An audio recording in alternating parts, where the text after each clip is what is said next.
I want to make the game that I've been waiting 25 years to play.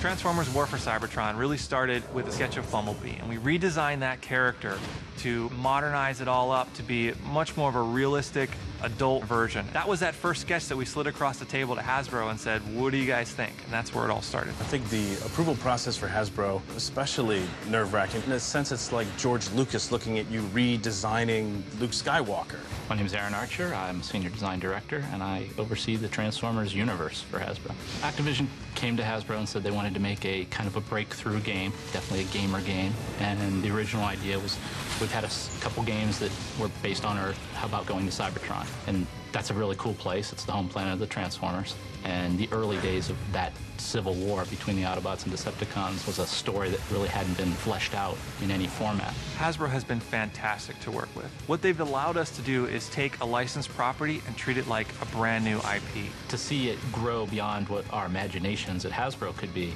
to be additive to that universe is fantastic. They've taken such a keen interest in what we've put together that my confidence that fans are going to love what story we're telling is extremely high, because it's got that Hasbro stamp on it as this is it. It's an amazing opportunity for us at High Moon Studios to work on creating the canon for what Transformers are going forward. Transformers War for Cybertron takes place on Cybertron. It's their backstory of what they were doing and how they became to be before they ever came to Earth. Because we're not tied to a movie, we're able to tell our own story. This is the Transformers game that they've been waiting for the last 20 years. It's based on the G1 universe. We're showing how Optimus rises into his leadership position. All those things were really cool to explore and build from that people wouldn't expect yet. You know, it's all fuzzy. We all kind of think we know, but you're really going to see it here. I was thrilled. I think we were all thrilled to design the Cybertron. As much as a paradigm of science fiction as Star Wars or Star Trek, it influenced all of our childhoods and probably, you know, our career paths as artists. I'd say the influences for developing the art is really the original Generation 1 animated series and the film. On top of that, there's elements of Tron and Blade Runner and Aliens and the grittier, more textural science fiction films that I think influenced all of us.